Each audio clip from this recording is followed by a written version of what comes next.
All right, remember that boot camp example I gave you way back in the beginning? The kid who goes off to boot camp and he comes back and he looks dramatically different. Remember, a big piece of how he got that way was these lifestyle changes. Always having to walk everywhere he went.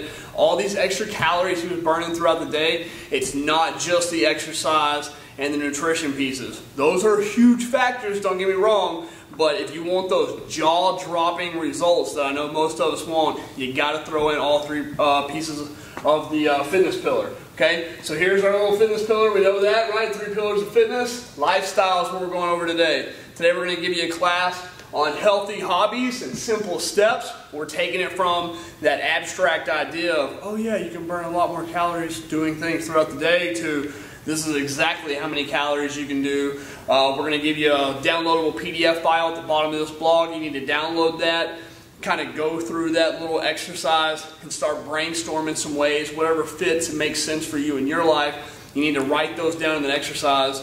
And if you'll go to freedieting.com/tools, or you can just Google any calorie counter, you can start playing with these numbers. If you're a numbers guy or a numbers gal, you can start playing with these numbers and seeing, you can type in 20 minutes and you can pick whatever activity and see how many calories you're going to start burning when you do these things. Alright, so let's go ahead and jump in at a few examples. First of all, whenever you have off days, you know with us you only get 4 workouts a week, and I think that's more than enough, okay? But whenever on your off days, they're not just sit on the couch all day days, right? You don't want to waste your time doing that. You're going to regress from all the hard work you've been putting in from your workouts. Your rest days should be active rest days. Continue to burn calories, okay? Here's some few examples of some healthy hobbies you can do. Anything that's going to get you out the door and get you moving is beneficial. But just a 1-hour game of basketball, go outside in the front yard with the kids, shoot around, play basketball with the kids, that's 509 calories for 1 hour. Gymnastics, we do that a lot. We bring our kids in the gym and we just practice different gymnastics moves, play with them on the rings, the pull-up bars, do some handstands. Just play and do some gymnastics with your kids or by yourself. That's 407 calories for an hour. Flag football, always a fun one, 627 calories for just 1 hour. Golf, if you're going to walk and play golf, that's 337 calories an hour. If you play a full 18 rounds of golf, it usually takes about 4 hours. That's 1,348 calories you're going to burn. Tennis is another good family sport you can play, or you can go out by yourself and play this one. 1 hour, 572. Remember that just metabolic burn rate for 1 hour is only about 100 calories. So all these are so much better, and plus they're just going to keep your body active and in that fat burning zone on those off days. So when you're on your off days, remember to make it active rest, not just lounge around and rest, okay? You only want about 1 day a week for that. Maybe Sunday. I usually choose Sunday. I sit around and don't really do a whole lot. But most of the week, you want to be doing these healthy hobbies, something to get you out the door and keep you active, all right? Now let's transition over to simple steps. These are things that you can do even on your exercise days. This is those Monday through Friday, I'm at work. Little things that I can kind of implement that are going to have a big influence on my calorie burn. So on your exercise that we sent you today, you'll see there's a section for when you first wake up, mid-morning, around lunchtime, afternoon, and evening, okay? So I just kind of put in some things that I can do when I first wake up. I spend about 10 minutes doing some quick calisthenics, a couple of push-ups, some sit-ups, a couple of squats, maybe go for a short 2 or 3 minute run or jump rope. Just spending 10 minutes of doing some calisthenics in the morning, first of all, it gets your metabolism running smooth. You start burning a lot more calories, and it gets you woke up and ready for the day. You're not dragging around, hating life for the first 4 hours of the day until you get that 18th cup of coffee in you. No, it gets you woke up and ready for the day right off the bat. So that's a really good one to implement. Then about mid-morning, if you have a chance, if you're in an office or anything like that, where about mid-morning, if you have that 9 o'clock break time that most people have, go for a little walk. You know, clear your head, bring some note cards with you, think about what's going on at the office, what are some things you can come up with, whatever. Just go mindlessly walk for about 15 minutes. That's another good one. And you can do any of these things you can think of. You can put them all in. You don't have to follow my example. This is just my example. Lunch, it's always good. You know how after lunch you kind of start getting tired again? If you'll eat that light lunch, stuff we're supposed to, the fruits and vegetables, lean meats, nuts and seeds, those kind of things.